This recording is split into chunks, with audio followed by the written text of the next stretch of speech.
বুধবার DYFI, SFI, TYF এবং TSU চারটি ছাত্র বাম যুব সংগঠনের পক্ষ থেকে ত্রিপুরা টিচার রিক্রুটমেন্ট বোর্ডের চেয়ারম্যান ডক্টর প্রত্যুষ রঞ্জন দেবের নিকট এক ডেপুটেশন প্রদান করা হয়। এদিন ছাত্র সংগঠনের এক নেতা জানান, উদয়পুর কাকড়াবনস্থিত শ্যামাপ্রসাদ মুখার্জি স্কুলে পরীক্ষা সেন্টারে গত 27 এপ্রিল পিঙ্কি সাহা নামে এই পরীক্ষার্থী পরীক্ষা চলাকালীন সময়ে অন্য আরেকজন শিক্ষিকার দ্বারা ওএমআর শিট পূরণ করে পরীক্ষা দেয়। কারণ পরীক্ষার্থীর স্বামী ছিলেন সেই স্কুলেরই একজন শিক্ষক।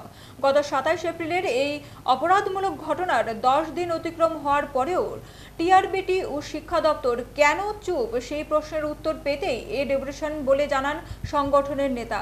তাদের দাবি, ঘটনার সাথে যুক্ত শিক্ষক শিক্ষিকাকে দ্রুত বরখাস্ত করে তাদের বিরুদ্ধে আইনি ব্যবস্থার মাধ্যমে শাস্তি প্রদান করা। এছাড়াও রয়েছে টেট 2 পরীক্ষার ত্রুটিপূর্ণ প্রশ্নগুলি সম্পর্কে টিআরপিটির দ্রুত স্পষ্টীকরণ করা, টেট 1, টেট 2 পরীক্ষার ফলাফল দ্রুত প্রকাশ করা, 2022 সালে অনুষ্ঠিত এসটিডি পরীক্ষার ফলাফল দ্রুত প্রকাশ করা। মূলত হচ্ছে গত 27 তারিখ টেট 2 পরীক্ষা ছিল। উদয়পুরের কাকড়াবনের শ্যামাপ্রসাদ মুখার্জি স্কুলে যে টেম্পারিং করা হয়েছে, পরীক্ষার্থী একজন পিঙ্কিসা তার খাতা পরীক্ষার হল থেকে স্টাফ রুমে এনে তার স্বামী শিক্ষক ওই স্কুল চলাকালীন পরীক্ষার গার্ড হিসেবে তার স্ত্রীর খাতা এনে অন্য আরেকজন শিক্ষিকাকে দিয়ে এই ওমার্কশিট পূরণ করে জমা দেয়। এই ভয়ঙ্কর অভিযোগ গোটা রাজ্যের মানুষ জানেন টিআরবিটিকে কলঙ্কিত করেছেন।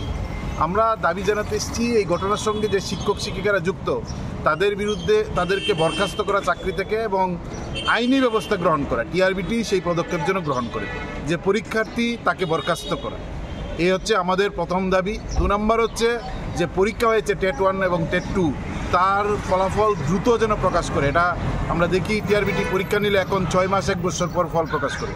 2022 সালের এসটিজিটির পরীক্ষা আজকের দিন পর্যন্ত প্রকাশ হয়নি, কোর্টে মামলা আছে বলেই ফল প্রকাশ করছেন না, এই এক অজুহাত। এই দাবি আমরা করছি এবং আমরা দেখছি যে প্রাথমিকভাবেই যিনি চেয়ারম্যান তিনি বলছেন যে প্রাথমিক তদন্ত তারা করেছেন, যে এরকম ঘটনা তারা সন্দেহ এরকম হয়েছে কিনা এখন পর্যন্ত প্রমাণ নেই।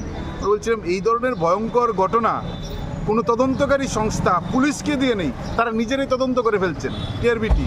আমরা অবাক হয়েছি, আমরা দাবি করেছি যে এই ধরনের অভিযোগ আসার পর টিআরবিটি এখন পর্যন্ত চুপ, কোনো ব্যবস্থা গ্রহণ করেননি, নিজেরাই তদন্ত করছেন, নিজেদের তদন্ত। এটা হয় বলে উচ্চস্তরীয় কোনো তদন্তকারী সংস্থাকে দিয়ে ঘটনার তদন্ত করে যারাই ঘটনার সঙ্গে যুক্ত তাদের বিরুদ্ধে কঠোর ব্যবস্থা গ্রহণ করা, এই দাবিতে আমরা এখানে মিলিত হয়েছি এবং উনি আমাদের আশ্বস্ত করেছেন যে তিনি বিষয়টা দেখবেন।